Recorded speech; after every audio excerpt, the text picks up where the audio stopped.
Hello use welcome to our channel. ఈరోజు మనతో ఉన్నారు మ్యాజికల్ మంచులా గారు. మ్యామ్తో మాట్లాడదాం. Hi ma'am. Hi Virat.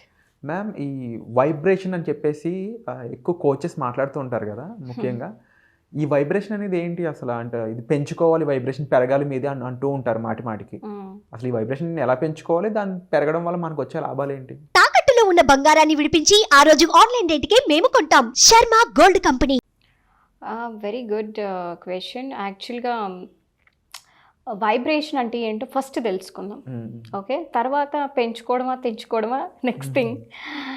So మనకి వైబ్రేషన్ అనేది ఇది ఒక ఇప్పుడు ఏమైపోతుందంటే రైజ్ యువర్ వైబ్రేషన్ అని ఎక్కడ చూసినా మనం వింటూ ఉంటాం. ఎందుకు అంటే మేనిఫెస్టేషన్ చేయాలి అంటే మీ వైబ్రేషన్ హైగా ఉంటేనే అవుతుంది, లేదంటే లేదు అనేసి చెప్తూ ఉంటారు. ఈ వైబ్రేషన్ అనేది మనం ఫస్ట్ తెలుసుకోవాలి. వైబ్రేషన్ అంటే ఏం లేదు, nothing but your emotions. Vibration equals to your emotion. Vibration అనేది ఒక law, it's a universal law of vibration and it is a primary law. యూనివర్స్లో మనకి బోల్డ్ అనే లాస్ ఉన్నాయి. Law of karma, law of gravity, law of attraction, law of vibration, ఇలా బోల్డ్ అనే లాస్లో లా ఆఫ్ వైబ్రేషన్ అనేది ప్రథమ స్థాయిలో ఉంటుంది. ఎందుకు అంటే మన ఎమోషన్స్ మన జీవితాన్ని శాసిస్తాయి, అంత పవర్ఫుల్. బట్ దురదృష్టవశాత్తు ఎమోషన్స్కి అసలు వాల్యూ ఇవ్వట్లేదు జనాలు, అంటే తెలియదు కూడా. మేనిఫెస్టేషన్ చాలామందికి కాకపోవడానికి కారణం ఏంటి అంటే they are not mastering their emotions. ఈ ఎమోషన్స్ని పక్కన పెట్టేసి వాళ్ళు ఏం చేస్తున్నారు అంటే చేస్తే అఫర్మేషన్సో లేదంటే ఓన్లీ ధ్యానమో స్విచ్ వర్డ్స్ ఇలా చేసేస్తున్నారు అయిపోతుంది అని. కానీ మనకి ఫర్ ఎగ్జాంపుల్ లెట్సే ఒక ఆరెంజ్ ఉంది మన దగ్గర.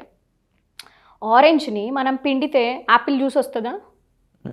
రాదు కదా, ఆరెంజ్ జ్యూసే వస్తుంది. లెట్సే ఇప్పుడు మన దగ్గర ఒక మనిషి ఒక సిట్యువేషన్ నడుస్తుంది, వాళ్ళ ఇంట్లో కోపం వస్తూ ఉంటుంది. అంటే తన లోపల కోపం ఉంది కాబట్టి కోపం వస్తుంది కదా. ఫ్రస్ట్రేషన్ ఉంటే ఫ్రస్ట్రేషన్ వస్తుంది. లేదా ఒక మనం బేబీని చూసామంటే బేబీలో ఒక ప్యూరిటీ ఉంటుంది. ఆ ప్యూరిటీ అనేది మనకు కనిపిస్తూ ఉంటుంది.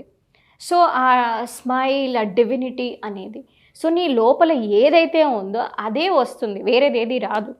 సో ఇక్కడ మన లోపల ఏముంది అనేది మనము చెక్ చేసుకోవాలి. Maximum most of the 99% of the people are going through negative emotions అన్కాన్షియస్గా అని. అలానే మనం వాళ్ళు బ్లేమ్ చేయక్కర్లేదు. ఎందుకు అంటే పాపం వాళ్ళకి తెలీదు. ఇప్పుడు ఇప్పుడు మనం ఒక తెలుగు వాళ్ళని మీరు ఒక ఫ్రెంచ్ భాష మాట్లాడండి అంటే ఎలా ఉంటుంది? మనకి తెలియదు. ఎమోషన్స్ కూడా అలానే చాలామందికి ఇది ఒక గ్రీక్ అండ్ లాటిన్ లాగా ఉంటుంది. ఎమోషన్ ఏంటి, ఎమోషన్కి మేనిఫెస్టేషన్కి సంబంధం ఏంటి అని ఒక ప్రశ్న వేస్తారు. ఎస్, ఇప్పుడు మనం సాడ్గా ఉన్నామంటే మనకు తెలుస్తుంది సాడ్గా ఉన్నాం, హ్యాపీగా ఉన్నామంటే హ్యాపీగా ఉన్నాం. హౌ ఇట్ రిఫ్లెక్ట్స్ అంటారు? Yes, it reflects. For example your vibe attracts your tribe అనే మాట విన్నావా? అంటే ఏంటి? వైబ్ అంటే వైబ్రేషన్, ట్రైబ్ అంటే ఏంటి? Group of people. నీ వైబ్రేషన్ ఎలా ఉందో అలాంటి వ్యక్తుల్ని నువ్వు కలుస్తావు. ఫర్ ఎగ్జాంపుల్ నీ వైబ్రేషన్ ఇప్పుడు బాగుంది, అందుకే నువ్వు నన్ను మీట్ అయ్యావు. సో అంటే ఏంటి? మన వైబ్రేషన్ హైగా ఉన్నప్పుడు మనము హై వైబ్రేట్గా అయ్యే మనుషుల్ని కలుస్తాం. Let's say somewhere inside deep with in it is positive, it is empowering, it is happy. Might be నీ కాన్షియస్ లెవెల్లో తెలియకుండా పోవచ్చు.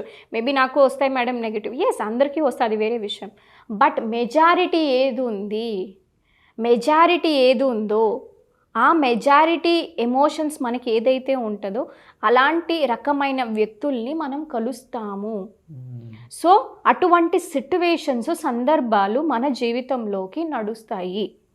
సో ఇప్పుడు మన వైబ్రేషన్ మంచిగా ఉంది అంటే most of the time, it's not like 100%, but let's say 70 to 80% of the time you are feeling happy or maybe positive or empowered, motivated, inspired. ఇలా ఉన్నప్పుడు నువ్వు ఎలా కలుస్తావు అంటే ఒక ఇన్స్పైర్డ్ వ్యక్తుల్ని కలుస్తావు. ఇప్పుడు నీ క్లాస్లో లెట్స్ సే నువ్వు మాస్టర్స్ చేస్తావు, ఆర్ వాటిల్లో లెట్స్ సే నీ మాస్టర్ క్లాస్మేట్స్ అందరూ నువ్వు కలిసినట్టు ఉండే వ్యక్తుల్ని కలుస్తున్నారా? లేదు కదా. కొంతమంది పాపం చాలా సఫరింగ్లోనూ ఉన్నారు, ఇంకొంతమంది ఎప్పుడు నెగటివ్ మాట్లాడే మనుషులతో ఉన్నారు. ఎందుకు? Because of their vibration. So it's a science. నీకే తెలుస్తుంది ఇప్పుడు, అవునా కాదా?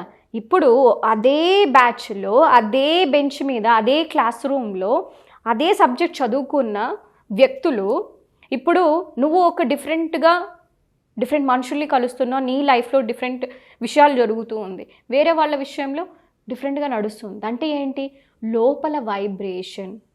It's nothing to do with your education, it's to do with your emotion. దీన్నే మనం వైబ్రేషన్ అంటాం. ఎప్పుడైతే మనం ఇది చెక్ చేసుకోవాలి. ఇప్పుడు మనకు ఆలోచనలు 60,000-70,000 వేలు వస్తాయి, దాన్ని మనం గమనించాలంటే కష్టం. కానీ మనం ఏది గమనించవచ్చు అంటే మన ఎమోషన్స్. దీనికి ఎమోషనల్ గైడెన్స్ సిస్టమ్ అనేది ఒకటి ఉంటుంది, EGS, emotional guidance system or scale అని అంటారు. అంటే రెండే ఉంటుంది, either bad or good, neutral ఏమి ఉండదు. అంటే ఇప్పుడు హాఫ్ ప్రెగ్నెంట్ ఉంటుందా? Pregnant or not pregnant, it's not like I'm half pregnant అనలేం. Same way either I'm happy or sad, it's not like okay I'm both అని చెప్పలేం.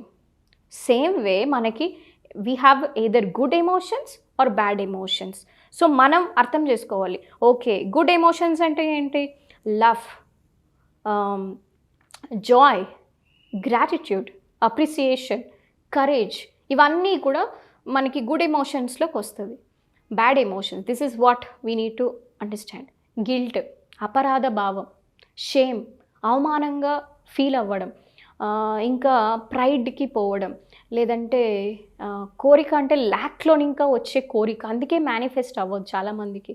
భయాలు, ఆందోళనలు, ఫోబియాస్, ఇవన్నీ కూడా లో వైబ్రేషన్ అండ్ బ్యాడ్ ఎమోషన్స్ అన్నమాట. ఇవి ఉన్నప్పుడు వాళ్ళు ఎంత గీ పెట్టుకొని అఫర్మేషన్లు చేసినా, స్విచ్ వర్డ్లు చేసినా, మెడిటేషన్ చేసినా వర్కౌట్ అవ్వదు. Very very clear. మీరు మీ ఎమోషన్స్ని మాస్టర్ చేయకుండా మీరు ఎంత గీ పెట్టి ఎల్లో పేపర్ తీసుకోండి, రెడ్ పెన్ తీసుకోండి, ఇంకోటి చేయండి, తల కింద పెట్టి కాలు పైకి పెట్టి తపస్సు చేసినా జరగదు.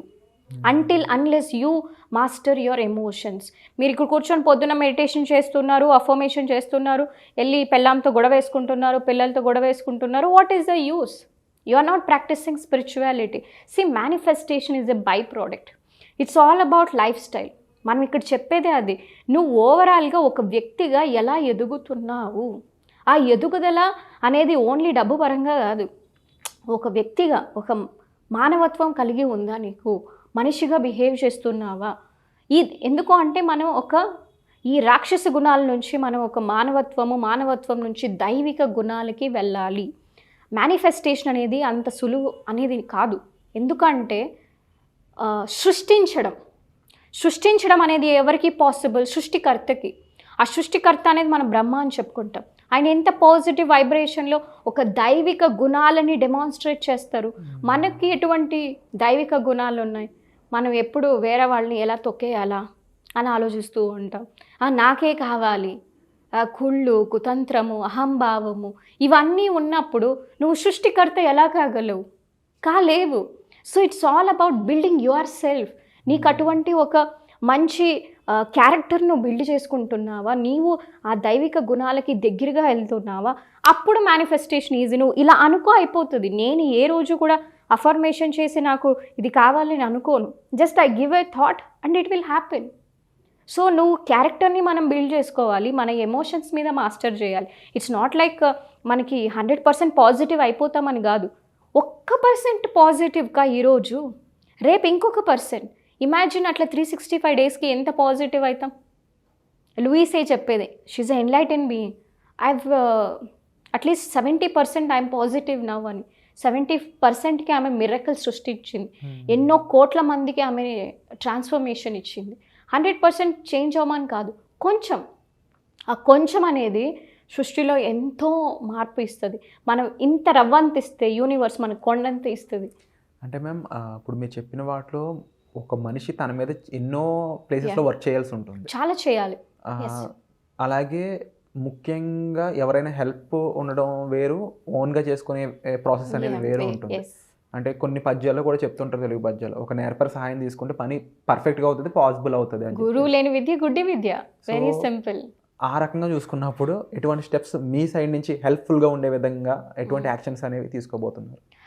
సి విరాట్, అందరికీ హెల్ప్ అవ్వాలి అనే విషయంతో నేను ఇది అవేర్నెస్ అనేది మన వీడియోస్ ద్వారా క్రియేట్ చేస్తున్నాం. ఇంకా వాళ్ళకి ఇంకొంచెం డీటెయిల్డ్గా నేర్చుకోవాలి అంటే మనం ఒక 2 hours మేనిఫెస్టేషన్ వర్క్షాప్ అనేది కూడా ఇస్తాము. సో దట్ వాళ్ళు ఇంకా కొంచెం డీటెయిల్గా నేర్చుకోవచ్చు. లేదా ఇంకా మేము అడ్వాన్స్గా నేర్చుకోవాలి అనుకుంటే అఫోర్డబుల్ ప్రైజెస్తో మనకి పెయిడ్ ప్రోగ్రామ్స్ కూడా ఉన్నాయి. సో వాళ్ళు దాన్ని హ్యాపీగా యూస్ చేసుకోవచ్చు. మేమైతే ఎన్నో ల్యాక్స్ ఖర్చు పెట్టి బయటికి వెళ్ళి నేర్చుకున్నాం. బట్ వాళ్ళకి మేము తెలుగులో సింపుల్గా అఫోర్డబుల్గా అందరికీ సామాన్యంగా ప్రజలకి అందరికీ కూడా ఇది రీచ్ అవ్వాలి అనే ఉద్దేశంతో సింపుల్గా ఇస్తున్నాం. And they can come and join. Wonderful ma'am. And అలాగే ఈ క్లాసెస్తో పాటు ఒక ఫ్రీ క్లాస్ కూడా మీకోసం మేడం చేసి చూపించారన్నమాట ఆల్రెడీ ప్రీవియస్గా. అండ్ రైట్ నో ఆ క్లాస్ మళ్ళీ తీసుకురావడం జరిగింది. సో ఆ క్లాస్లో మీరు పార్టిసిపేట్ చేయాలనుకున్నట్లయితే కామెంట్ సెక్షన్లో ఒక గూగుల్ ఫామ్ అనేది ఇవ్వడం జరిగింది. మీరు ఆ ఫామ్ని ఫిల్ చేసినట్లయితే కేవలం ఫిల్ చేసిన వారికి మాత్రమే ఈ క్లాస్లో ఫ్రీగా పార్టిసిపేట్ చేసే అవకాశం అయితే దొరుకుతుందన్నమాట. దీనికి సంబంధించి మీకు డౌట్స్ ఉన్నట్లయితే డిస్ప్లే అవుతున్న నెంబర్స్కి కాల్ చేసి ఇన్ఫర్మేషన్ తీసుకోవచ్చు. అలాగే మీకు ఎటువంటి డౌట్స్ ఉన్నా కామెంట్ చేయడం మర్చిపోవద్దు. Thank you so much ma'am. Thank you.